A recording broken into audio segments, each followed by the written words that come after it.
I'm on the phone. I've just received a call. The number on the call is 07880, right? 538721. Let me get it for you on this phone right there. Right? Hold on. It should self thing, you know? Can you see that? Well, bollocks, you can see it. Well, I'm going to record it. She's from Wandsworth Council, Social Services, Duty Social. She's one of them. Chin. She's one of them. Listen. Just listen. She's one of them, right? Let's see what they say. Just bear with me 1 second. Get this right now. Are you listening, right?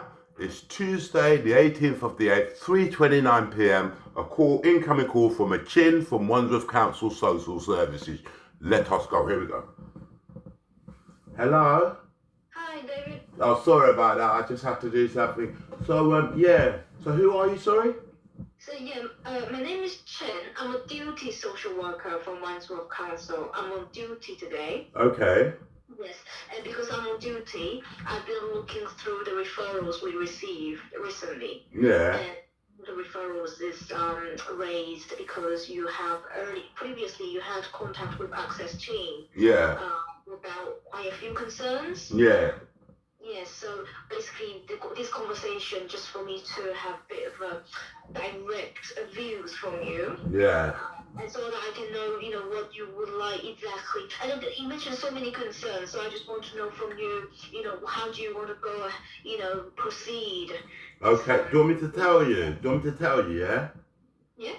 Okay, firstly, well, I'll give you an overview. I am being abused by the South West London St George's Mental Health Trust. In 1999, I was set up by my neighbours, okay? I was falsely accused of a minor crime. I was arrested and detained by Wandsworth Police, taken to Wandsworth Police Station around the time of mid-1999, around June or May or something. At the police station on the day of my arrest, it was early in the morning because apparently the offence took place between 5 and 6 a.m. sometime. And when I was at the police station, I was asked why I committed the offence. And I said what I was experiencing, which was at the time auditory hallucinations. I said I was told by the voices that I am the 12th prince, okay, that my neighbours were demons, they were doing telepathy on me, etc., etc. And the policeman looked at each other and said, well, you must be mad. And then they called a psychiatrist. I've supplied all documentation that was gathered for me over the years by a solicitor's firm. I've got them on digital format, which I'll email to you whenever you want. It's got my complete case history, but the particular file I want you to look at will be in there, which is the submission from the psychiatrist who interviewed me at the time of the supposed arrest for the index offence. I described what happened, which was in the overview. Voices told me to boot down my neighbour's door and take her. That's basically it, okay? Which I refused. I was commanded. My mind was controlled. I did it. When I did, now my neighbour is right next door to me. The other neighbour's right next door to me, okay? Just check this, right? So upon grabbing the first neighbour, the other neighbour, who somehow was also awake at 5 a.m. in the morning, right? And the thing that's always changed, when I went into the house after the voice who said he's God commanded me, I must do it, as soon as I booted that door, the supposed first victim was already waiting for me in the hallway, okay, dressed in a nightgown with her hair done up at 5 a.m. in the morning, done up with makeup on, okay, with incense candles burning upstairs, and she was smiling at me. She was expecting me. But I think what she didn't expect, because I've checked this theory until now, she thought I was going to say, oh, because I knew her and she knew me. She was my neighbour.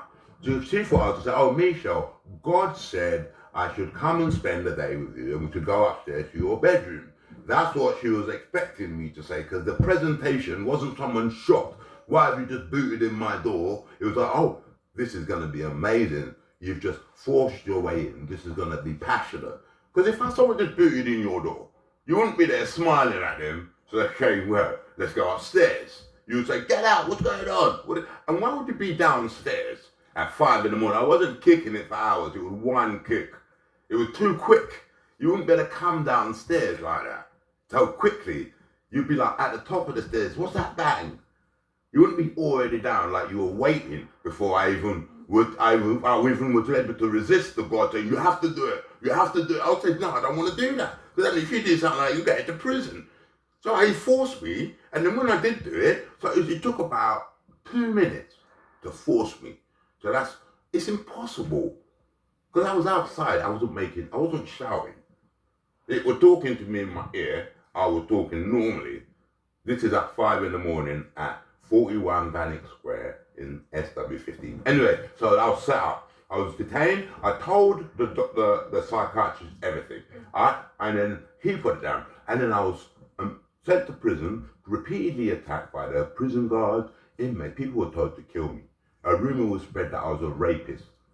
That's what a rumor was spread in the prison, that I was a rapist. All the prisoners wanted to attack me. And the prison guards approached me and said, do you want to go on section whatever? I think it's for rapists and child offenders. I said, I didn't know about prison. I've never been in prison. So, but the way it sounded, I said, no, I didn't want to go with them. I'd rather stay there and get beaten up. Yeah, because I used to get beaten up. I was always getting beaten up. So I just stayed there. I would spend many times in the block, many times in seclusion. Then they put me on medication, Largactil. They call it Fraggle juice in prison. It turns you into a complete retard. So I was on that, wobbling when I walk, dribbling and my tongue sticking out. And then I go and get sent to Wandsworth Prison's hospital unit, right? I'm in the hospital unit. This is for detained hospital patients who are mad at the time and they're processed to go to hospital. Right, so I'm in there, I'm on medication, Largactil and some other thing, right? And then I wake up one morning in my lock cell and I see 5 members of staff around my bed and one's holding a pillow. And I'm looking up at them. I remember I'm lying, they're looking down at me and I'm thinking, what's going on there? What are they doing there? Why are they here? Why has he got a pillow? And it must have been like 8 or 10 seconds, it was that long, it was strange. They just all left. So I never thought nothing of it. And then blah, blah, blah, I get section, they said Springfield. I go to Springfield. Now, I believe from my section, from my time on index offence to get into Springfield, they thought I had been, check this, I had been murdered and taken over like everyone else.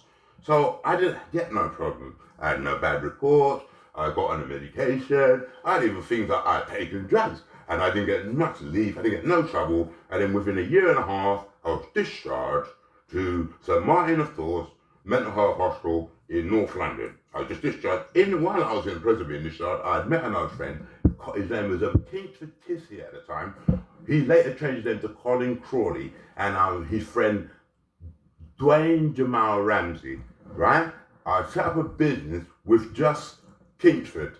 Dwayne was just his friend, like a standby. He'd come to the office or we'd meet up. Dwayne would be there as his shadow. Me and Kingsford done it. And the business got set up. We're doing a bit well. It didn't really go well. Kingsford weren't putting in no work. It was me and another guy called Ryan, who was the investor. He got £12,000 from Lloyds Bank in purpose to invest in this business, establish a new business. Anyway, we decided it weren't going to work. We left the office and we're running from my hostel, St Martin of Tours.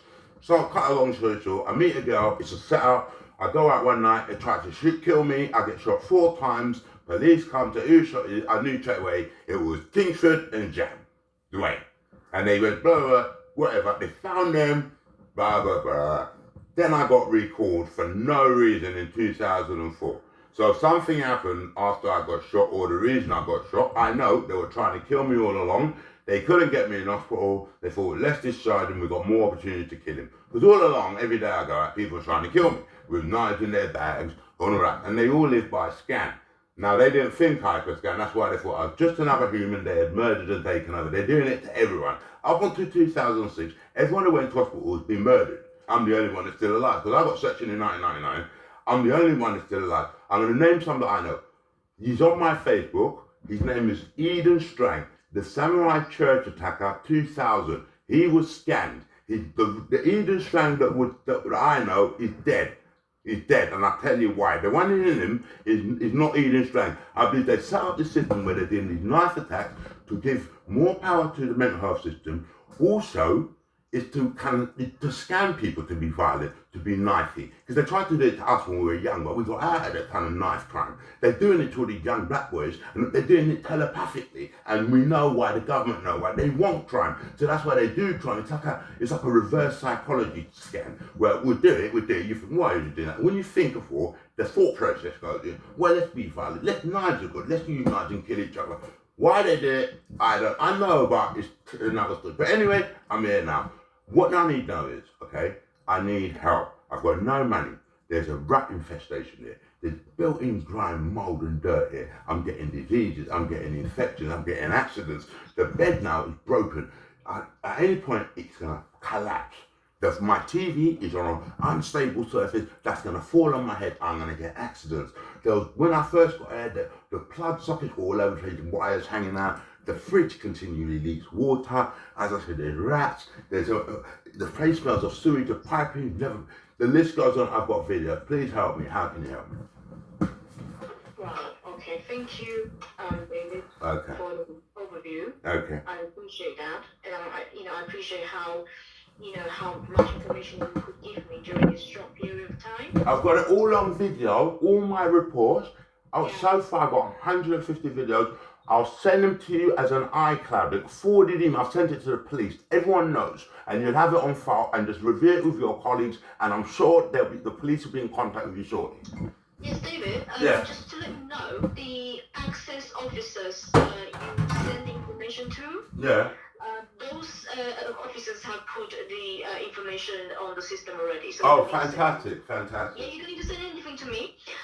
David, when you were talking, I put myself in your position. Yeah. Because I thought, you know what, it's so unfair. Yeah. And if I'm you, to be honest with you, if I'm you, I will think about getting some compensation. I'm on that, but no one can help me. Yes. So when I think about compensation, because that's a very heavy word, isn't it? Yeah. I want some compensation. Where do I get it? Yeah. The only reasonable pathway to get some sort of real compensation is via legal. By what? Legal. Yeah, I know that. I just know I can't find a solicitor. Oh, right. Because I think in some emails you did mention some... Yeah. Well, I think right now we're not really thinking about compensation. That's the thing. Right. It's not important. We need to get this out. I want the arrest to start. I want to see it on the news. Because listen, I'm going to tell you a secret. This only came to me now. The COVID's going to change. Now, before, because listen, if you look at the reports, them videos, I don't know, you need to kind of do it. If you ask your people, before you start doing it, look at the dates, right? Try and do it chronologically. Because this is over time. I discovered chronologically. So from the last video you get, the closest date, go back to the first video you've seen, work them out, because they're going to be muddled. And the furthest date, watch that first and then slowly come closer. Because then you see how I worked out over the months and years. You see, there's something rather than just watching it haphazardly. You won't get, even though you may know the full story, but you hear it from me, because the way I'm articulated it, you're going to get the full story of what the bloody has been going on Earth. Right. And earlier you said that you want people to be arrested. Listen, it's not me. All I'm doing is my part as a citizen. What happened there is, right, when I was sectioned, I don't think they really knew who I am or what they did. I don't think the leaders saw me. I think it was just, I reckon the real reason, because check this, when I got that house in 1996, I was 20 years old. I was a girl. She's one of them. I didn't know. Her name is Susanna Jane Perry. And at the time, she lived at 15 Lion Gate Gardens in Richmond. I don't know the postcode. That's where she was wealthy. And I was a young street guy who lived in a council estate. We met in some museum and we were together for 5 years. We had several properties over that time. I've got information that she was involved in the identification of my mother and brother for a fatal car crash where they survived. She set it up, they survived, and they were sent to King's College Hospital for emergency treatment. Like when I was shot in 2003 and I was sent to the Whittington for emergency treatment. I think they've been trying to kill our family for a long time. Anyway, so when I called them Sarah and Roy, because at the time that was their name, I called Roy. That was my younger brother And my mother at the time was a woman called Juliet C. Attacco. At that time, my real name was Romeo C. Attacco. Okay? And my brother's name was Royal Attacco. He was born in the UK. So, I'm not sure what year, but I think my brother Roy was around 7, 9 or 8. And I was around 17, 18 or 19. Because I knew it was well before I was 20. I knew it was before I was 20. Because it was before I got the house. So that was a benchmark there. But anyway, I know they survived that car crash because I tell you why. At that time, whenever it was, when I was 17, 18 or 19, I was with Susanna, because I'd been going out there. We were doing some property in Eden. We were renting, private tenants. I received a phone call from one of my uncles. He said, go to King's College Hospital. Your mother and brother have been in a car crash. You need to go and see them. So the very next day we went there. Susanna refused to come upstairs because when Sarah was alive, she never liked her. And I never knew why. I thought, well, maybe she was down like white girls. But I'm back, yeah? So anyway, so I went up alone. As soon as I went in, they had a private hospital room. So as soon as I went in, I went to the nurse or that room. I went in, and as soon as I went in, I entered the room, a feeling of three feelings, right? Fear, guilt, and some other feeling. It was weird. I've never felt that before. It's like, it was normal outside. But when I went into the room where they were, I felt that. And then when I looked at them, they looked like they were unconscious. Like you would on a life support machine after a serious car crash, with injuries on your face. But it felt like they were conscious. Because ever since 1999, something happened to me when they first did in this bed. It wasn't, I never told the doctors about this. Because at the time, check this, tell me if this is not strange. At the time when it just begun, when the voices just begun of God and some girl who claimed to be, I don't know, right? They were talking, which I know they do now, but I was hearing other voices, which I believe are the higher force that would help me. I never told the doctors about this. So why these stupid ones, which you will see from my videos, the stupid ones, the higher ones are saying, okay, now we're going to open your mind. Because these are talking in the background, blah, blah, blah, blah, blah, yeah, Jehovah and rubbish. And then the good voices, they were clear. And like when they would talk, you wouldn't need to think, is this true or what? You just know they're telling you the truth. And then they'll go, now they call me Ron. That's when I first knew my name. Now we're going to open your mind rooms. Okay, and I went, what? And then like, just a second, nothing happened. Then another second. And then it was in like, not the center, but to the right, yet to the left, right? It was, I don't know what side. It's like a bubble of chemicals got burst. It went blue. I didn't just feel it in my head. I actually heard it in my ears. It went blue. And I didn't feel headache and like I'm gonna die. I actually felt all right. It's like there was stuff that was in my brain that when that process happened, it got released. And then from there, I work out everything. It's like they actually have opened my mind. That's why when you see my videos, you think, how can this young guy know this? How can he be so intelligent? How can he know about this sort of science, technology, bodies, powers? It's impossible if you look at each file. So they did something to me. And then when I had that feeling, when they opened my mind, the bubble of, it had like a bag of chemicals and sounds and lights. And when it burst, it's like a bag. And it got released into a glass of water. And then now it's still water, but it's got colours to it. Something like that. That's how it must be in my brain or in some supernatural sort of, in my consciousness. But anyway, so immediately after, they said, and I heard a tone also in my left ear, that it went, ooh, and it was for like 5 or 6 seconds. It wasn't long, but it wasn't short, it wasn't straight away. And I said, what's that? And I said, that's the signal. You'll hear it again. Like that, yeah? And then now, you know. So, what do you want me to do now? David, thank you. Because I'm thinking about, because I keep on thinking... The compensation, yeah. Could you do me a favour?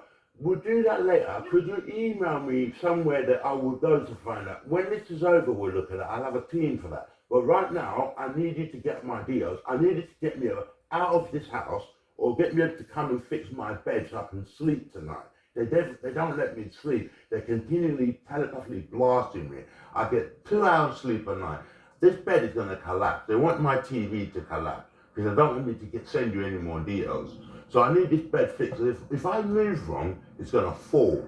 I've emailed them, I've contacted them, they don't do nothing. I need someone today because I need to be able to sleep tonight, or I need to be out of it. Because just see my videos and come back to me, please. Because I'm not working for housing. Okay. I wouldn't have. What can I do to get this bed resolved today, or get out of it? The bed. I mean, anything to do with housing. Yeah. Definitely your. Who's your landlord? Stanford Properties Limited. Do They you don't. have an officer? Pardon? Yeah. They don't Do you call. have a housing officer? Yeah. I don't know.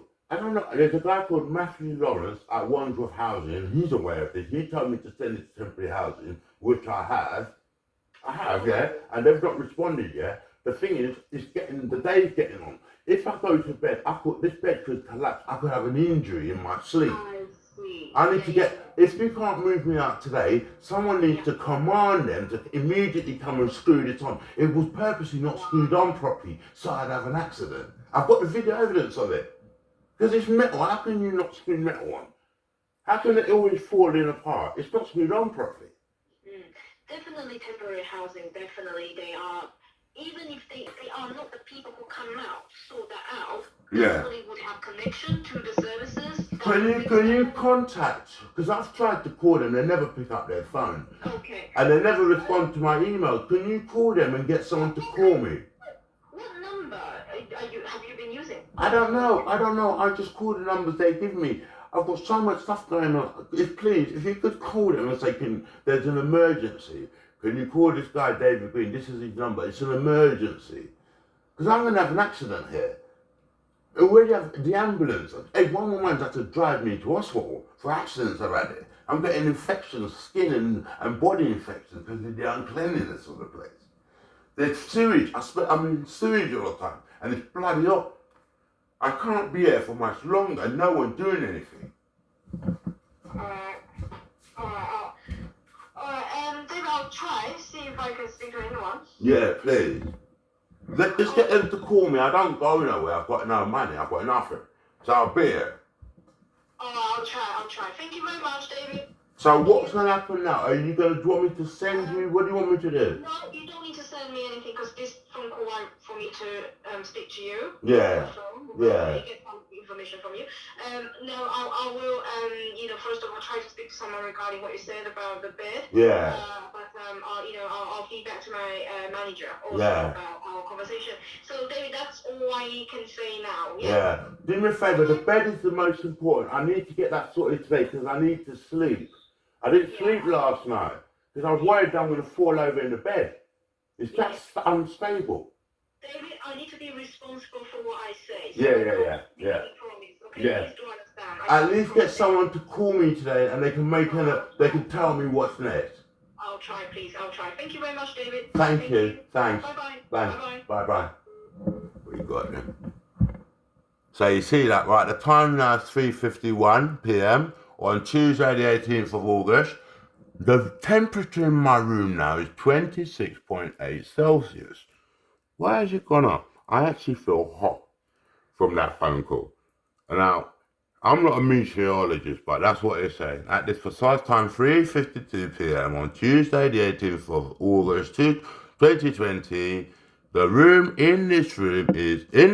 temperature in this room is, did you have like this, isn't it?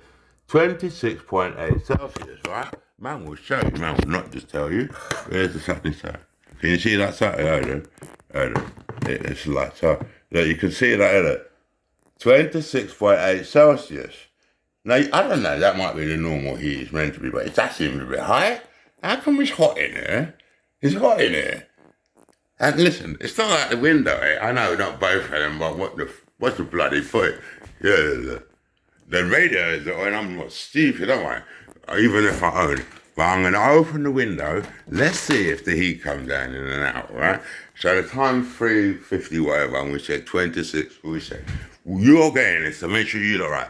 So it's 3. The upstairs here, always showed them on the video.